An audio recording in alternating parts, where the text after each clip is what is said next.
Welcome back everyone to the Pikmin 2s. We have reached the cave of caveness. And we are headed down the cave that I don't really know what's under the first sub-level. I've basically cleaned out the first sub-level. But there appears to be a treasure around here somewhere. Not here specifically, but very near to where I'm standing. That needs to be dug up underground. Oh, apparently there's a annoying bug man that needs to be taken down and beaten up by all my Pikmins. Apparently he's not going to let Olimar go until after I've dug everything up, though. Alright, well, you're officially dead now.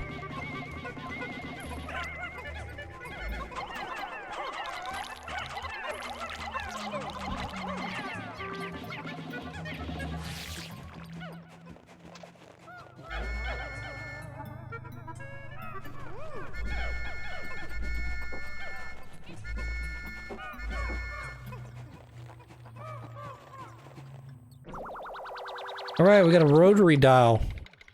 Otherwise known as, in Pikmin world, a nouveau tablet. That's a table. I think I may have said table.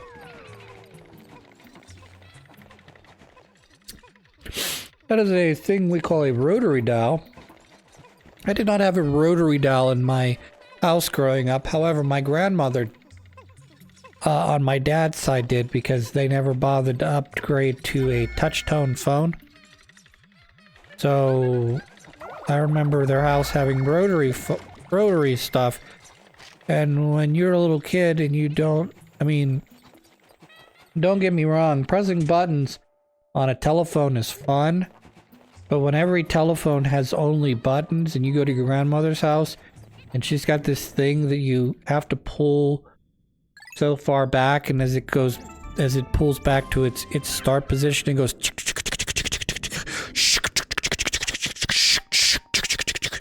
It was interesting to watch my grandmother dial on that thing, because it was like literally the sound I just made, where she'd go which would, she would take it to whatever number, and then the phone would go back to its origin, so it'd go, and then she would hit it again and take it to the next number and go shh.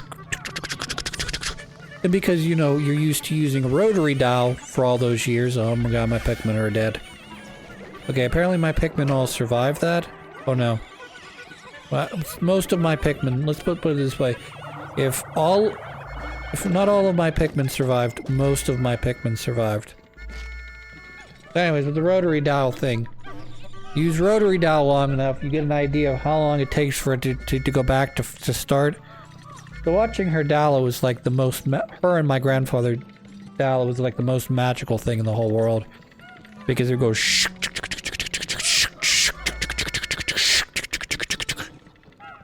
Like I said, they'd have the exact timing out.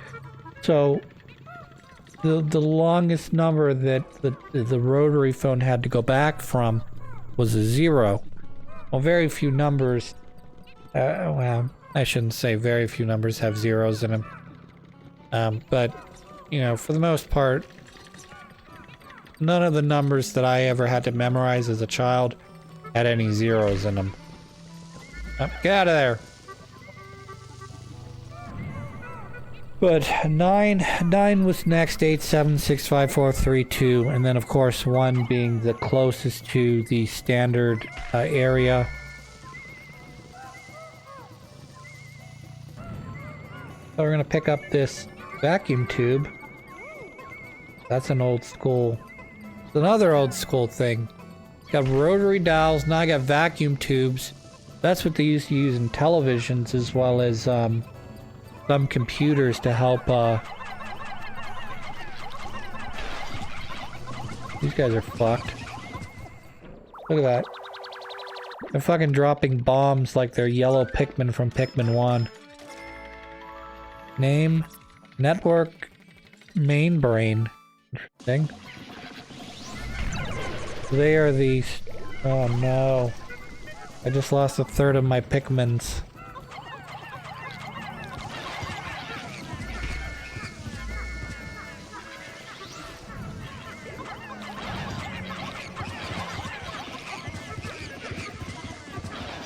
Yes, please stay away from the bombs, thank you.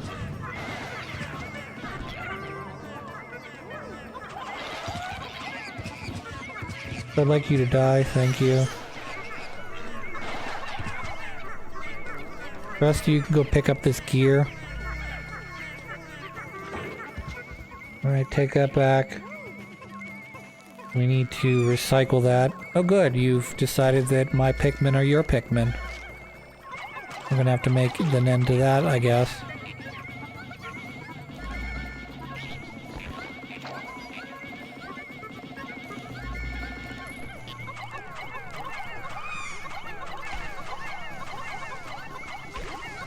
It also occurs to me that it's not all of these.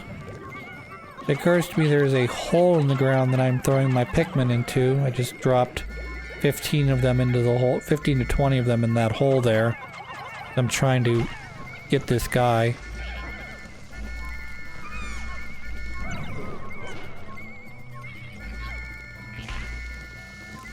So I've lost more than half my Pikmin just in this level alone. I need to be a little more careful where I'm throwing them.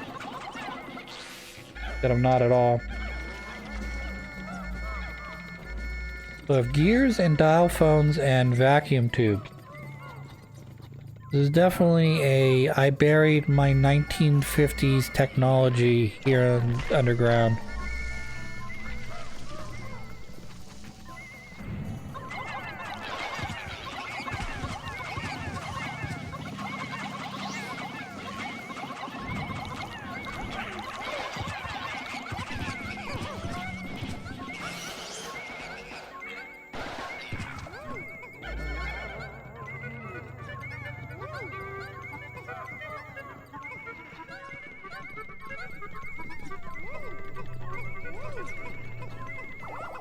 Alright, please eat everything on this field. Bugs. Alright, sweet. So this is... what is this? Gear? This is... Spirit Flogger. Interesting.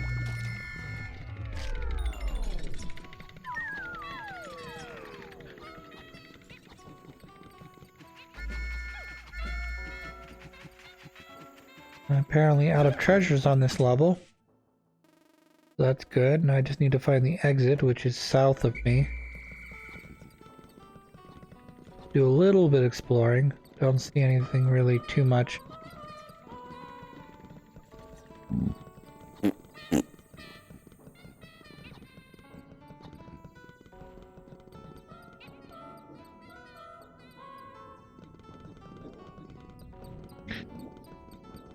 Anyway, we go deeper in the cave. We've lost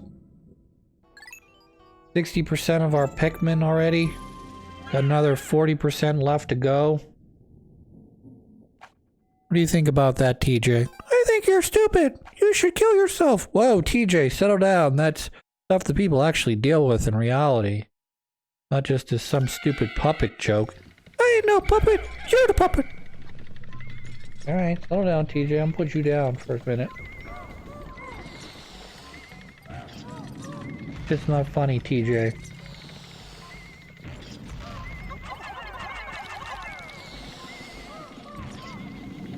I had a little bit of trouble in middle school. I didn't adjust well to it. I thought let's put it this way. I didn't really understand what it is to be a boy, or to be a man, or to be a boy, at least in terms of American culture.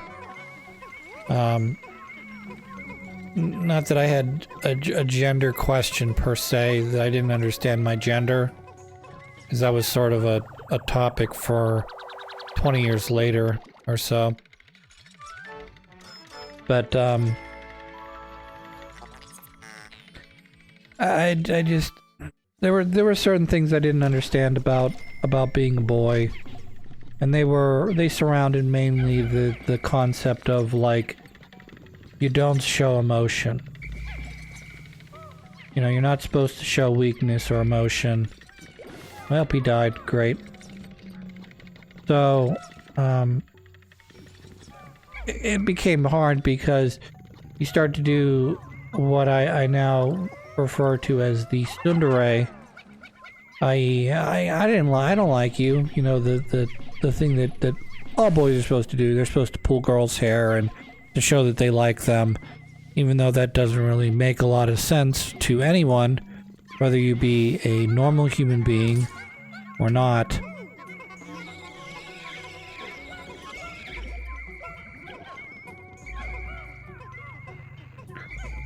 But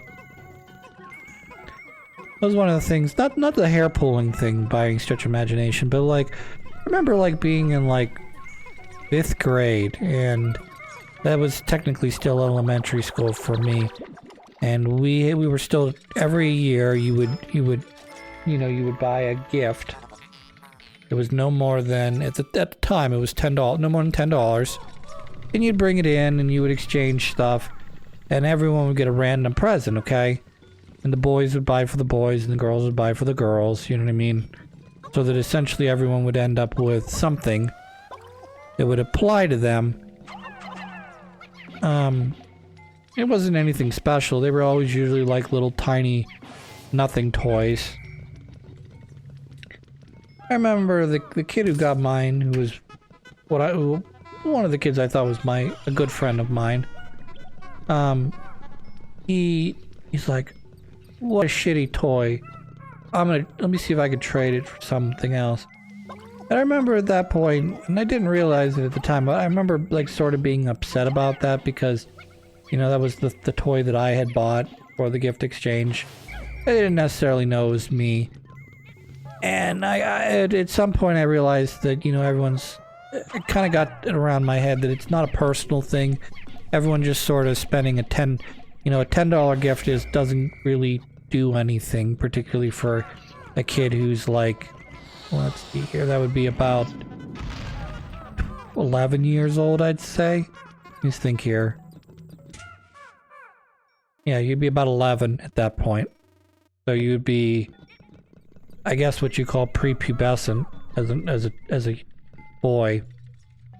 But you're starting to head in that direction where, you know, you're no longer acting like a child. At the same time, you know, obviously you're not yet hit puberty, so you're not experiencing the teenage hormones or what have you. But like I said, I got over that relatively quickly. But the reason that story sticks in my mind is because the next year when I got to 6th grade, we were in middle school. And I remember feeling like I was completely out of place, that all of the kids that I used to call my friends were no longer my friends. And like I said, it wasn't really that they weren't my friends, it was the fact that they were turning into you know, regular teenage boys, which would be, you know, you don't be polite anymore, per se. You want to be rough and tumble and you know, you're going to show people how cool you are, even though you're a stupid middle school kid who's not cool at all. So, make a long story short, I had trouble adjusting to that because I didn't understand what it really meant to be, you know, a guy in a, you know, how do teenage, you know, 10-year-olds act around other 10-year-olds, you know?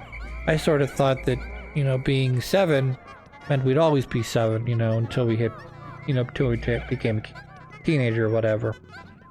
And I had a lot of trouble processing that because instead of the kids being like, oh, that's okay, Chris, you're doing your best, it was like, huh, what a faggot.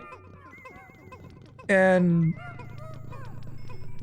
I'm learning a lot of new things because obviously, you know, some kids have older siblings who are in, you know, high school or whatever, so they're learning different phrases like, you know, all kinds of different swears. I also remember, I think this is kind of funny to talk about now, but I remember there was a kid in my, who was 1 year older than me, and he had perfectly mastered the art of not only storytelling, but the art of profanity. And I remember him using nearly every book in every word in the book that was not a racial slur. I mean, generally, he wasn't really one of those kind of kids that was like, you know, throwing the N-word out or any sort of ethnic slur. But he would use a lot of fucks and shits and you know goddammits and stuff. I remember the first time I listened to him talk, I felt physically sick because it was just so much profanity just spewing out of his mouth.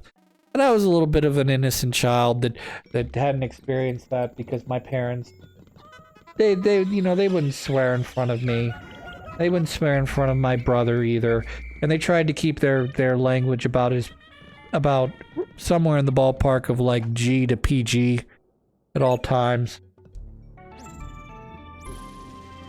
Though I have told the story on here before about the time. I remember when I was very young, my dad would always say, every time something would go wrong, he'd go, bullshit, bullshit. Fucking bull. He wouldn't use the F word, but you get what I'm saying. That's bullshit. I remember, I can't remember, I remember it, but I don't remember what exactly brought it up. But I dropped something in the bathtub or something that wasn't supposed to be in the bathtub. I went, that's bullshit. My dad's like, you're not allowed to say that. He got really angry at me. And I was like, I don't remember my dad saying bullshit after that. Because I'm guessing him and my mom may have had a conversation after that. Though I don't think my mom was in the room for that particular incident. I think he may have accidentally told a story, basically told on himself, if you will, because I remember, like, after that point, I never really remember him saying bullshit unless something was really, really, really wrong. And we're talking, like, being under 4 years old to being somewhere around 12 between the last time I heard him use the, bullshit.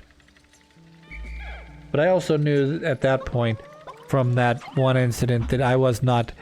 Bullshit was something that adults were allowed to say. Sort of like how adults are allowed to drink wine and beer and children are not because they're not old enough to. I just sort of assumed that that was one of those things that adults get to do, but children don't because... Well, time is relevant to us. As children, every moment is the present. And the past did exist, but there's not enough of it to really remember. Like, when you're 4 years old, you don't go, I remember back when I was 2. But when you're 10, you go, I remember when I was 5, because that was 5 years ago. Or when you're 20, you start talking about 10 years ago, which was fucking disgusting. I hit like 15 or 16, and I remember, like, I haven't done this in 10 years, and just being absolutely, I felt gutturally disgusted with myself that I could... I mean, obviously, you remember back to the age of 6, obviously, but to reference something, because I used to hear my parents say, we haven't done that in 20 years, because when you're 30 or 35 or so, yeah, you haven't done it since you were 15. That makes sense. Oh God, oh God, oh God, oh God. Yep, they're dead. Great. That's what, 2 Pikmin? Who the hell's throwing bombs at me? I know they're randomly dropping because we ran into that in an earlier one where we were going into dead ends and bombs were randomly dropping on our heads, or honey was randomly dropping on us. Alright. I can wait you out. I don't care. I don't got all day. I mean, my audience doesn't probably want me to waste their time, but I don't really care if these guys want to spend all day blowing up. It's not my business. But it's sort of getting back to my original story about, like, I had trouble, like I said, adjusting in middle school because I didn't really understand what it meant to being a boy or being a man. Because, as a... Oh, God. Doing great. I'm doing great, everybody. Alright, lower you away. Alright, run away, guys. I lost another one, great. Fine. Like, cause, like, you know, my dad and mom were like, you need to be a good kid. And they kind of taught me the morals and the values that you need to be as a kid, you know, to be like a good member of society. And like, but the lessons that they taught me really did not prepare me for the rigors of middle school where like nobody fucking cares. And everybody is a swear word. Or, you know, they're gay. Or they're retarded, or you know, you're some variation of a ethnic or mental or whatever slang. I mean, I get it. I mean, if I'm a millennial and I'm spouting out all these taboo words on this in this episode that like I wouldn't say nobody says anymore, but like I remember like just being flabbergasted by how stupid of a decision someone made, and I'm like, what is he, retarded? And my sister's like, you cannot say that anymore. That is super offensive. And I'm like, why is retarded offensive? Because it makes people who are slow feel less important. I'm like, I would never call someone who is slow, or I know mentally handicapped is not great either, but I would never call someone who struggles with that kind of stuff retarded. You know? I would, however, call certain political decisions retarded, because they just seem like you guys have college educations. Most of you have college educations. Most of you understand what it means to get elected and to stay elected, yet you sometimes pick the stupidest things to vote on, either because you're trying to make a point, or you're trying to show your voters that you're trying, even though the rest of America is not interested in your idea. Or we'll just say the majority of America is not interested in your idea. Like, for instance, I'll give you an example. I don't know where you fall on the political chart. I'm not sure Biden did anything that should result in impeachment. Other than the only thing that I could think of, and I don't really necessarily blame him for this, is that some people got left behind when we were leaving Afghanistan. But, you know, Biden's not on the ground making those tactical decisions he may make the political decision to withdraw from Afghanistan, which, if I remember correctly, that was a decision to slowly leave Afghanistan that was by the previous administration, but I could be wrong. Just bear with me. But he's not on the ground dictating, okay, I want you to go over here. I want this squad to go over there. You guys need to protect this area while we do this. He's not on the ground. He's not making those command level decisions. So I believe there's 13 soldiers lost their lives as part of the retreat out of Afghanistan. And of course, what do you think happens?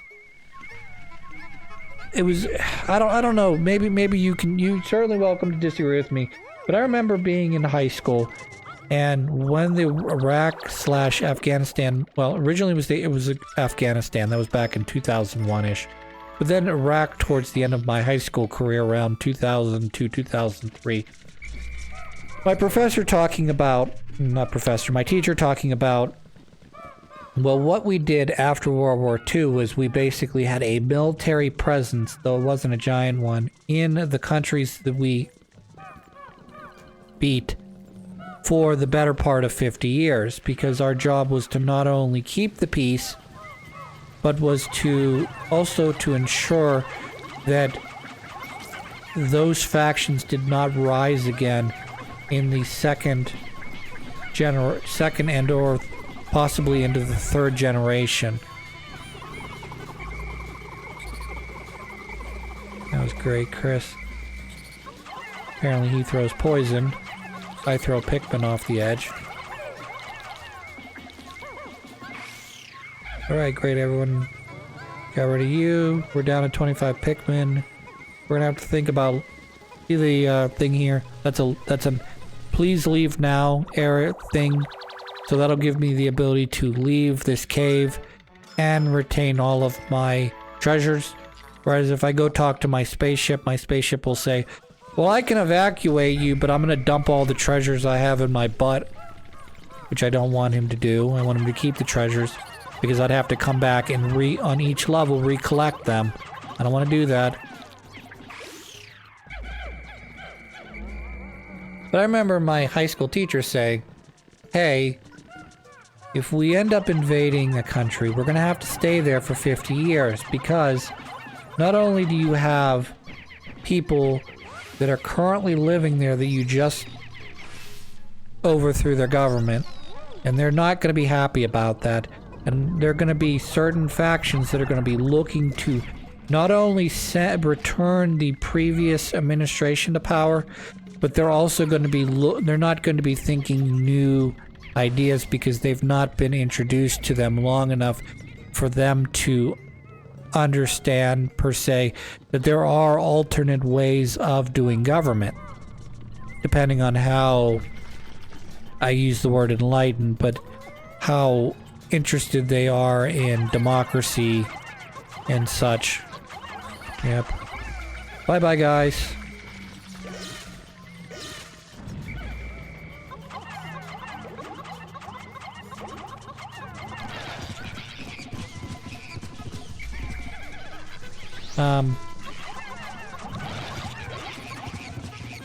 So again, you have to stay there for 50 years. Why do you have to stay there for 50 years? Because 50 years is roughly 2 generations. Depending on how quickly a generation turns over, it's somewhere in the ballpark of about, at the low end, I would say probably 20 years. Though you could even argue that it could be as low as, say, 16 years if you're reproducing in, in your teenage years.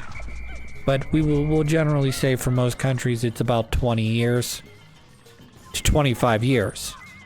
You've not only been born, you grew up, and you're having kids of your own. That's a generation. So you need to stay there for 2 generations because not only do you want to try to get rid of the old way of thinking and introduce your way of thinking into another possible way of... There are going to always be people that are going to stay true to whatever the original way of governing is. So if we're talking like a dictatorship or a emperorship or a monarchy or whatever you want to call it, there are going to be people who want to stick to that, and there are going to be people who want to get away from that. Either just by having more power, slightly more power in terms of... Oh, they're dead. Great. They lit them up. The only thing I've left is yellow Pikmin. Great. Alright, well, we're going to escape here. I'm going to cut the episode, and when we come back, we're going to have a whole new fresh set of Pikmin, and we're going to go down this... we're going to go down this cave as quickly as possible. Like I said, because we're escaping out of this hole, we get to keep all of our treasures we've salvaged up to this point. And next time we come back, we're going to do the rest of this cave, hopefully. And yeah, that'll be it. So until I talk to you next time, I hope you have a good day and a good week. 30% of debt recovered. Hooray!